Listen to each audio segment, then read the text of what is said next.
Washington reflects on a difficult upbringing. Most of my childhood life, I grew up in the slums. I've been able to navigate through, loss.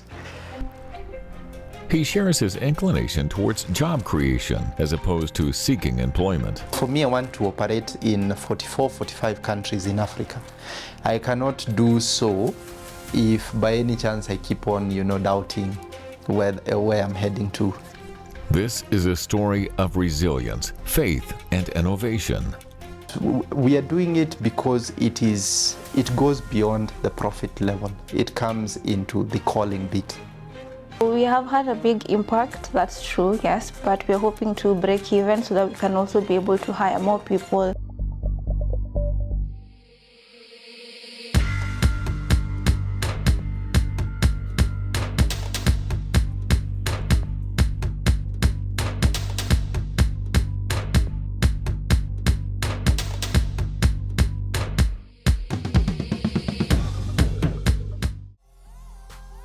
My name is Washington Mageto. I am the founder and CEO of Pladell. I'm also the chairman of Magtech Inc., which is a group holding company. And there are several hats that I do wear. I do sit in multiple boards, be it in youth advisory, be it in doing business in the country, a father, and of course, born again Christian. Washington's journey is one of humble beginnings that has seen him navigate loss and find resolve by seeking God. I was born in Nairobi. That is quite a number of years ago. And I grew up in a place called Ngomongo. It was a slum in between Babadogo and Lakisama. And then later on moved on to Mailisaba, which was another slum altogether. So most of my childhood life, I grew up in the slums. Went to school in several schools within the same community. Did my high school within the same time, or rather the same area. And I later on got a scholarship to join Daystar University to pursue BSc in Applied Computer Science. Later on, I ventured into business, and I've been able to now, build capacity from that point.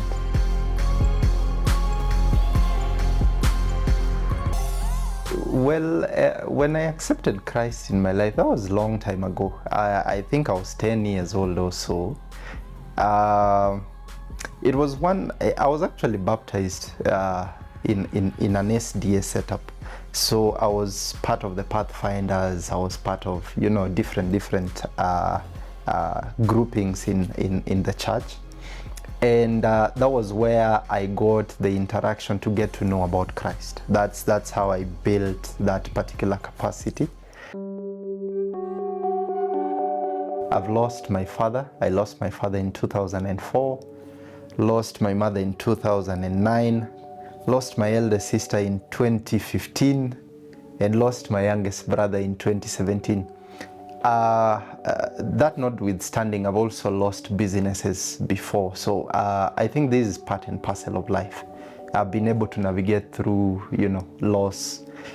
I think one of the things that anchors me is the faith that I stand for, or the walk with Christ. That's one of the things that has actually gotten me to be able to say that I can still be, pushing on with life. Washington's journey into business dates back to his teenage years, and as he reflects, he has tried many ventures. I started my first business, or rather got a business idea immediately after high school. That was back in 2011. And back then I wanted to be a cybersecurity analyst, and I had already formulated it in my mind. I had already had like a briefcase company. It was just a name, non-registered of course. And those were some of the things that I was working towards. That was before I got a scholarship to join Daystar University. And then later on I joined Daystar. And most of these ideas now solidified. I tried registering. That was back then before eCitizen came. So registering a company was quite an uphill task. It was a bit rigorous and a very costly issue. And so later on, I think by 2016, I had already solidified what I needed to do. By that time, I had already built systems. I had built a social networking platform, which I sold. I had already formulated another business name that was building softwares and websites. It's still functional to date, which is what we use to do consultancies and the likes. And after that, I registered another business where I wanted to pursue insurance for smartphones and laptops. That was failed as well. The reason as to why that particular one failed was because of the business landscape, or rather the regulations that pertain that particular industry. You see, for general insurance, you need to have quite a significant share capital. And I think I was 19 or 20, somewhere there. So I could not raise in hundreds of millions of share capital, which made me fold that particular business. Remember the briefcase company that I had formed before? Now I formed it as a holding company, which now will take care of my generations post my being on Earth. When the COVID-19 pandemic struck, there was confusion and the future looked bleak. But for Washington, this was the beginning of his most successful business venture yet. Initially, when I began Pladell out of a problem. And the problem was we had overcommitted to do a business that we had no knowledge in. we had gotten Hass avocados and we wanted to sell them abroad. So we were learning on the job. And unfortunately, we were not able to sell these fruits on time. Neither were we able to even get the permits that we needed to be able to sell these fruits on time. And so we were left with bulky excess of fruits that we didn't know where to sell. And there were no unified, selling platforms. Even though we have quite a number of e-commerce platforms in the country, we don't have a unified place where we can say, I can log in today as a vendor, sign up now, get verified in the next 1 or less hours, be able to post my product and sell. You get, there seems to be no such line of thinking in e-commerce. And so we decided to build such an e-commerce. But then you see, you cannot build because you have a problem. You need to build because other people like you have a problem. And so we found ourselves selling food, affordable meals. And of course, we found ourselves selling meals because COVID hit before we could roll our system and platform. While the start had its own challenges, the business has since grown with over 60,000 users as of last year. We decided, why not, democratize the space, allow multiple vendors in multiple categories to sell their goods and products. And so that's how we made Pladell into what Pladell is. As we speak now, one of the factors that differentiates us with the different other guys is that offering service under one roof. There used to be a supermarket in Kenya that had the motto, you need it, we've got it. And they used to also give the tagline, all under one roof. And so we took more or less the same concept. We are not reinventing the wheel, we're just making it round. And so we digitized that entire bit. Since we have riders on our platforms, the times when they are idle, they are not delivering goods and products, can they carry people? So we added ride hailing onto the platform. And then we discovered most of the people we were dealing with, especially in Nairobi and Mombasa, would love to inter-transact. And there are some vendors who would sell to neighboring countries, be it Uganda, be it Tanzania. So we decided, why not add cross-border marketplace here and then integrate the taxes, integrate the payment channels, put in wallets, and then roll it out. And so we were able to test that bit and it was successful. We tried, now by virtue that we had riders, we had vendors, we had, you name it, all these people and wallets, why not give other people access to some of the services that we have for them to use independently. And so we built a developer portal which allows them to utilize all the rails that we have, be it payments, be it deliveries, be it you name it. And then we added another bit, since riders, we used to sign up riders as individual riders. We thought, why not give people who have multiple assets to sign up as an asset provider, and then they can manage. So we give them analytics, we give them, usage, kilometers covered, just those small metrics that would allow them to be able to manage their fleet better. Washington is inspired by what he was able to overcome. And with that in mind, he decided to incorporate an idea in the platform that can empower the young people. Different youths sell using social media. They don't have shops. Some regulations are a bit stringent for them. And so how could we then accommodate someone who wants to make a living, but they don't have money to start a business? And so we built another adjacent bit of it, which is social marketing, which allows them to pull products from other vendors on our platform, put them on their social media, sync them across their social media, Instagram, TikTok, WhatsApp, YouTube shop. There are few shops, Google shops and the likes.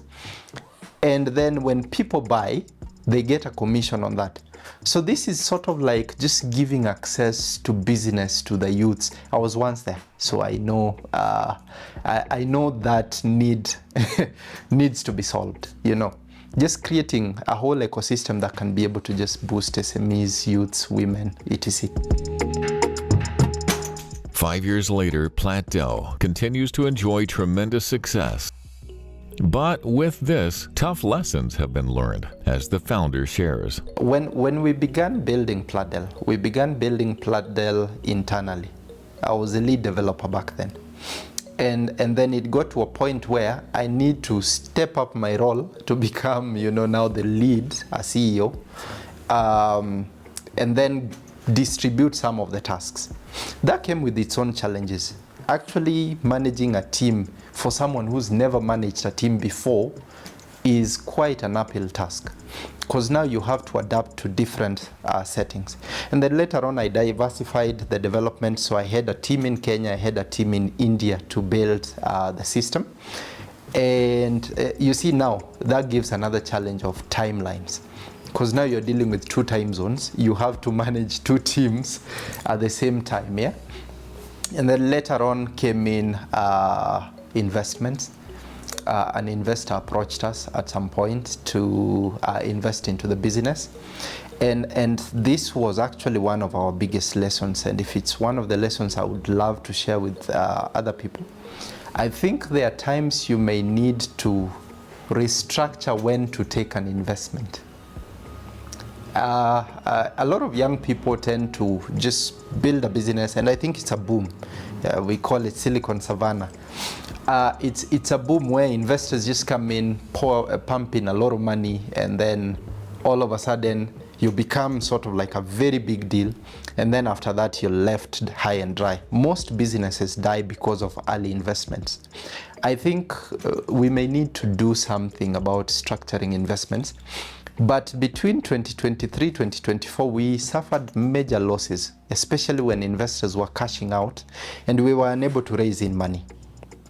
And the business suffered. We had to lay off people. It's quite a sad state of affair. Laying off people, closing offices, winding up down, etc. And so we are now, a year later, we are now rebuilding again. We've been able to restructure the business.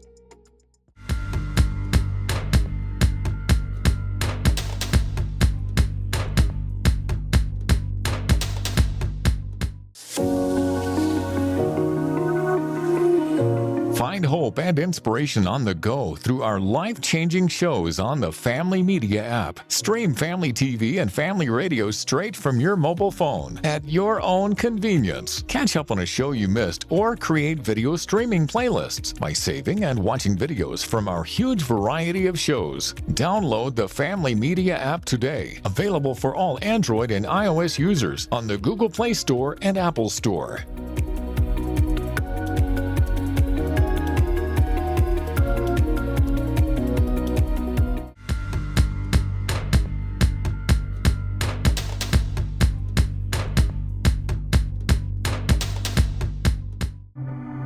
From the challenges faced, the business now had to take a different approach from how it is run, and a partnership formed. We've actually gone into full-time commission, so everyone within the entire ecosystem is on commission basis. We've diversified into platform as a service, so now our platform operates not only in Kenya, but in Tanzania, with 2 more other licenses being negotiated, Ethiopia and Zimbabwe.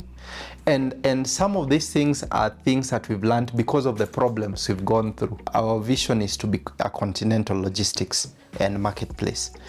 And so some of the things that we're trying to do is to, one, give access to affordability within the platform, whether it's for the SMEs or it's for the user. So some of the things that we've decided to do is to get strategic partners that can help us achieve strategic goals. One of the goals that we have with Pladell is to green the entire last mile logistics. And some of the partners that we've gotten, Dominion being one of them, is would be able to help us now give access to electrical bikes by adding value to charging spots to our vendors. Not only do we allow the electrical bikes to have alternative charging areas, but we also give revenue, extra revenue, to some of our vendors within our ecosystem. So we are looking at places where can we get people to power what we are doing as we empower the people we are serving. You get? So those are some of the things that we are doing, and that's why we are strategic with the banks that we go to, with the insurance agencies that we deal with asset financiers, you name it. Patrick is the CEO and co-founder of Carbon Zero Mobility, the company behind Dominion Electric Bike. He now sheds more light on the bike and what the partnership with Pladell is all about. It is a bike that you don't need to worry about the swapping or a dedicated charging station. All you need is access to electricity. This means we can enhance access to electric mobility in every part of Kenya, as long as we have access to electricity.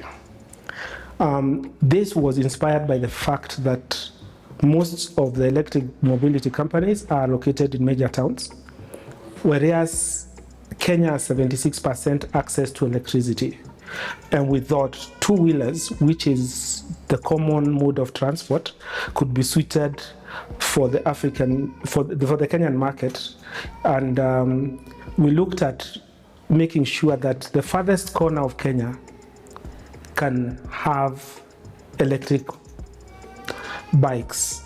With 100 shillings, you're able to power your bike for 100 kilometers. This is significant, especially for the last mile mobility and logistics that we need to promote, because small businesses and people movement is very critical for the growth of our economy. Our partnership with Pladell is built on greening the last mile mobility. And what we are looking at is ensuring that micro logistics, especially for small businesses, becomes profitable, in the sense that the cost of transport is lowered, meaning deliveries are made easier and cheaper. We put money into the pocket of a rider and also enhance their uptime, so that then they are able to do more with less costs. In a country with a high percentage of young people looking for employment, Washington reflects on his path towards job creation. I'm normally driven extremely by impact. One of the analogies that I tend to give more often is that someone somewhere in Africa is expecting their dream job, their dream house, their dream car, their medical cover, their educational policy. They're expecting all that and praying for it. Yet I am like Moses, who was called to, deliver them from particular, that bit. And you see, just like Moses, we keep on doubting ourselves. We keep on. So one of the things that I tend to tell myself, to encourage myself, is that I am a destiny shaper. I am an influencer of markets and industries. And so for me, I cannot afford to be depressed. I know there are those times that I get to that point, but it's something that we cannot afford to do, especially if you know the calling you have. Now for me, I want to operate in 44, 45 countries in Africa. I cannot do so if by any chance I keep on, doubting where I'm heading to, or doubting my capacity to be a creator. You get. Again, just like what I've just said, I am a creator. I tend to create things. Since time immemorial, I've always been creating things. So I think the business route would have served me much more better compared to the employment route.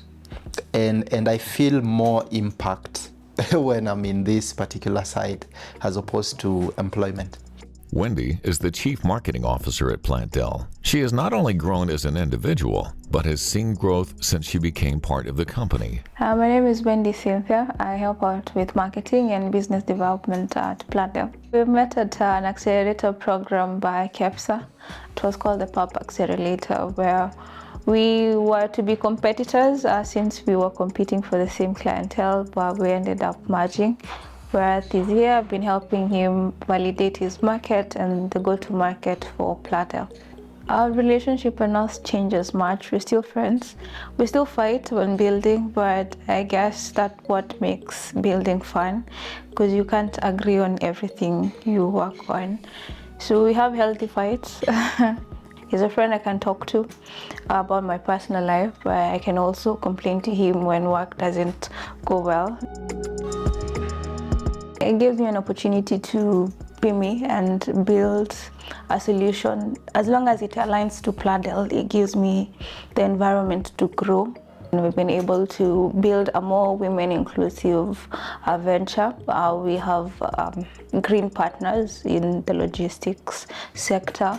We are working currently in agri-distribution, the health sector. We're currently working with a few guys in health sector. So it's been fun. A lot of building has been happening, a lot of new connections.